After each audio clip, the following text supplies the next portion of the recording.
You've got, at the bottom there, you've got some space to fill in your actions, as I said. You've also got some bullet points that I won't speak through. That would be what, like, when you're sitting down to tackle some of this, to tackle your action list, that's me on your shoulder saying, are you ready? Is your house in order? Is it looking nice? Is it well? Who are we asking? Like, that bullet list you could put on your wall, and it would inform all your fundraising. Turn over the page. Dun, da, da, dun. Dun, da, da, dun, da, da, dun. Dun, da, da, dun, dun, dun, dun, dun. So, I am now going to give you a whistle-stop tour of the 3 main sources of funds for the charity sector as a whole, because, as I've said, I'm assuming for our purposes that the work that you're making with my advice is to a greater or lesser extent charitable, in that it seeks to change the world. We're going to start with individuals, because you already have an individual giving scheme, each one of you. If you've got an audience, you've got an individual giving scheme. Okay, at the moment, you might have in between you and your audience a client, an agent, any number of people, and you. But there are people in the world, if you've had a paid gig, who have paid you to do that gig. Audience, people that have seen your work, okay? So what we're trying to do is cut out the middle people with our individual giving scheme. Now, there are some tools for doing that I leave for you to look up. People heard of Patreon? Yeah, so more and more artists and creators are using it. I can't speak to how good or effective or not it is, but it looks pretty good. And it enshrines a lot of the ideas that I'm going to talk about when it comes to individual giving. You don't need to be a charity to have a donate button. You don't. That's not a legal thing. You can donate to anything. You can go and donate to Tesco in a minute if you want. I don't recommend you do. In fact, if you do, talk to me first. But you can't collect donations without asking people to give you donations. So if you're making something that you don't think you're going to get paid for, and you think some other people might like to see it made, then maybe ask them if they want to help you pay for it. And don't just do it when you really need money by next month. Do it all the time. If you've got a website, great. If you've got a Facebook page, fine. If you haven't got any of those things and you've just got an audience, fine. If you've got an audience, maybe not at your corporate gig, but at your gig, you've got an opportunity to speak to them, not just through your work, maybe at the beginning, maybe at the end, maybe just through a handout, maybe it's through gathering those email addresses. But if I don't know what you need, I can't give it to you. Fundraising equals asking for money. Sorry, you're going to have to do it. Individuals contribute £10 billion to charities in the UK in 2017. £10 billion was given to charities. About 10 million of that was to the arts. So it's not insignificant amounts of money. It's spread quite thinly, spread a little bit less thinly in a certain southeastern city, but it is there for the taking. It is there for the asking. We know that in spite of everything, that has stayed steady for the last 10 years. Okay, it's not gone way, way up.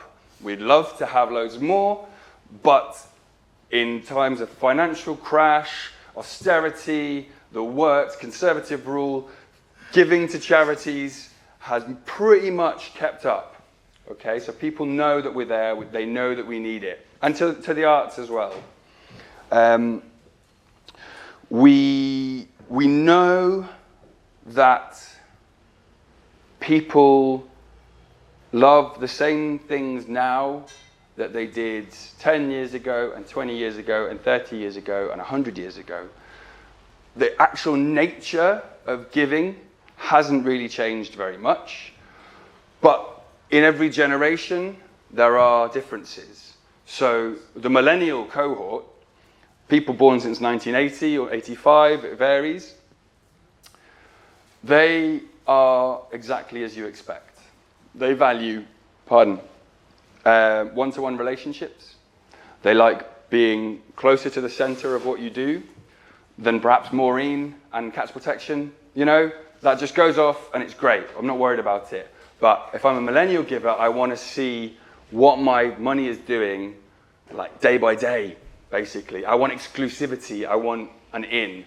And the arts is uniquely positioned to do that. And independent arts, even more so. Because you can go to your audience 1 by 1, 10 by 10, 100 by 100, and meet them and get their email addresses and know their names in a way that Oxfam and Samaritans and the Royal Exchange can't do. So you're uniquely well placed to leverage donations from millennials. So do it. Forget the donor pyramid. It's a lie. It's not a lie, it's just not all that helpful when we actually get down to the nitty-gritty of asking people for money. Because if you think of your mum there, and who's an engaged wallflower, she's liking all your stuff, she feels exactly the same way about her support of your art as the person, the major donor up at the top who gave you £1,000. They want to keep seeing it happen, they want you to flourish and thrive, and they want to be a part of it. So if I'm giving you £1, and that's exactly how much I can give, and that means I'm going without my tin of beans this week, or I can give you 10 grand, and that's how much I gave you, and I could go without my, I don't know, super yacht tax this week, then the spirit is the same, the intention is the same, so you need to treat them the same. Basically, I'm saying you need to say thank you a hell of a lot. And it costs nothing, and it generates money. But thank you, thank you, thank you. We have to be grateful, and we have to treat each one of our donors as if they were giving their absolute most, and thank them as if they were. So yeah, there's something in here that I've got a minute to talk about, which is types of relationship. So coming back to our network from before, and coming back to stuff that Josh has said and other people have said today, you've probably spoken a lot about transactional relationships. I'll give you 500 quid, you give me your act. I'll give you some accounting advice, and I'll give you some money. So these are transactional relationships.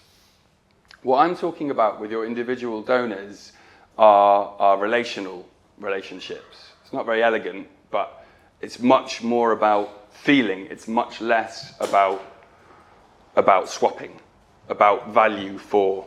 You still have to think in value for money terms, but you're setting up the kind of relationship that doesn't have me going, well, is this worth it? I'll give you an example.